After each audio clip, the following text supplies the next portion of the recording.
안녕하세요 여러분. 오늘 밴쿠버에 눈이 참 많이 오네요. 오늘부터 내일 모레까지 계속 눈이 온다고 합니다. 눈이 많이 오니까는 연인들은 로맨틱한 발렌타인데이를 또 보낼 수가 있겠죠. 하지만 화요일부터 15일이죠. 학교에 나가야 되는데 그때부터는 또 일주일 내내 비가 주룩주룩 온다고 하네요. 참 운이 없습니다. 오늘은 제가 캐나다 공립학교에서 살아남은 필살기 2탄을 하려고 그랬는데 또 캐나다 정부에서 트래블 룰을 바꿨어요. 더 강하게. 이것은 2월 22일부터 시행이 되고요. 그래서 빨리 바뀐 내용을 업데이트 해드려서 캐나다에 일을 하시러 오시거나 공부를 하시러 오시는 분, 아니면 가족을 만나러 오시는 분이 그 여행하는데 차질 없게 준비를 하시는 게 중요할 것 같아서 새로 바뀐 업데이트된 캐나다 트래블 룰을 다시 한번 이번 주에 정보를 드리고 다음 주에 필살기를 올리도록 하겠습니다. 그럼 바로 시작을 해볼게요. 트래블 룰은요, 코비드 백신을 받으신 분이나 안 받으신 분이나 상관없이 모든 사람에게 동일하게 적용이 됩니다. 자, 그럼 바뀐 내용 바로 알아볼게요. 첫 번째, 입국하기 전에 캐나다 정부에서 허가한 호텔에 3박 예약을 하셔야 합니다. 두 번째는요, 14일 자가 격리가 끝난 후 다시 한번 코비드 테스트를 받으셔야 합니다.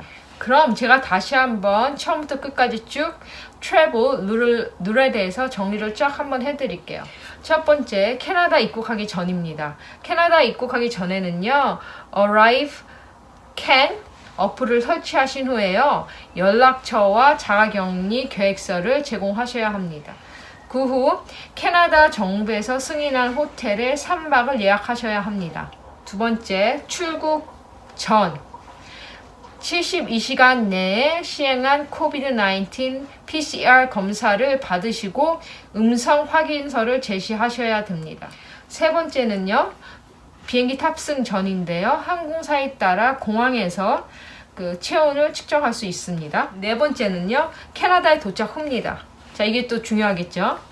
캐나다 입국하자마자 공항에서 코비드-19 검사를 받고 바로 자신이 출국하기 전 캐나다 정부에서 승인한 호텔 3박 예약한 곳 있죠? 그곳에 가셔서 3일 동안 자가격리를 하셔야 합니다. 그 자가격리를 하시는 동안 코비드-19 테스트 결과를 기다리시는 거죠. 거기에서 음성이 나왔다 하면은 최종 목적지에 가셔서 다시 14일간 자가격리를 하셔야 합니다. 그런데 여기서 양성 판정이 나왔다 하면 정부에서 지정한 시설로 가셔서 거기에서 격리를 하게 됩니다. 자, 그럼 최종 목적지에 가셔서 14일간 자가격리를 했어요. 거기서 끝났다. 그러면 이제 모든 게 끝난 게 아니라 14일 후 다시 한번, 이게 바뀐 내용입니다, 코비드-19 검사를 받으시고 거기에서 최종적으로 음성 판정이 나야 드디어 자유의 몸이 되십니다. 근데 14일 후 다시 테스트를 했는데 거기에서 양성이 나왔다. 그럼 또 정부에서 지정한 시설로 가셔서 또 격리를 하시고 거기에서 어떻게 처리가 되겠죠. 예를 들어서 설명을 해드릴게요. 쉽게. 자, 본인이 최종 목적지가 예를 들어서 할리팩이에요. 근데 할리팩에 가려고 하는데 토론토를 경유를 해서 할리팩에 가요. 그러면은 토론토에 공항에 내리셔서 코비드-19 검사를 받으십니다. 그럼 토론토에 있는 호텔에서 3일 동안 자가격리를 하는 거죠. 그 후 공항에서 테스트를 받은 코비드 테스트가 음성이 나와야 드디어 할리팩으로 갈 수 있는 비행기를 타시고 할리팩에 갈 수 있습니다. 그 후 할리팩에 도착하셔서 자기의 집이나 아니면 자기의 숙소가 있으면 그 본인의 숙소에 가셔서 14일 동안 자가격리를 하셔야 합니다. 14일 격리가 끝난 후 다시 한번 코비드 테스트를 받고 거기에서 음성이 나와야 드디어 자유롭게 돌아다닐 수가 있는 겁니다. 정리해봅시다. 첫 번째, 캐나다 입국 전 Arrive Can 어플 설치하기. 두 번째, 캐나다 정부에서 승인한 호텔에 3박 예약하기. 세 번째, 72시간 내에 시행한 코비드-19 PCR 검사 음성 확인서 제시하기. 네 번째, 캐나다에 도착한 후 캐나다에 입국하자마자 코비드-19 검사 받는다. 그때 호텔에서 3박을 한다. 5번째, 최종 목적지에 가서 다시 한번 14일 동안 자가격리를 한다. 6번째, 14일 자가격리가 끝난 후 코비드 테스트를 다시 한번 받는다. 이렇게 6단계로 간추려서 정리를 할 수가 있습니다. 그래서 코비드 테스트를 굉장히 많이 받죠. 탑승하기 전, 공항에서, 그 다음에 14일 자가격리 후. 그래서 총 3번의 코비드 테스트를 받고 모두 음성이 나와야 하는데요.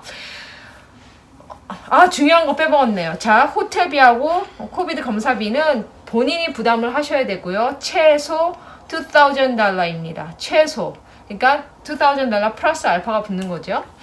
호텔에 따라 가격이 이제 변할 수가 있을 것 같아요. 제 생각에는 좀 더 좋은 호텔은 좀 더 가격이 올라갈 것 같겠고. 그래서 실은 캐나다에서 여행객을 막는 거예요. 그런데 막는 거를 그냥 이렇게 막으면은 여론도 안 좋고 그러니까는 간접적으로 겹겹이 그 코비드에 대한 그 테스트를 겹겹이 함으로써 오지 못하게 실질적으로 하는 거죠. 이론적으로는 올 수 있지만 실질적으로는 오지 못하게 하는 거죠.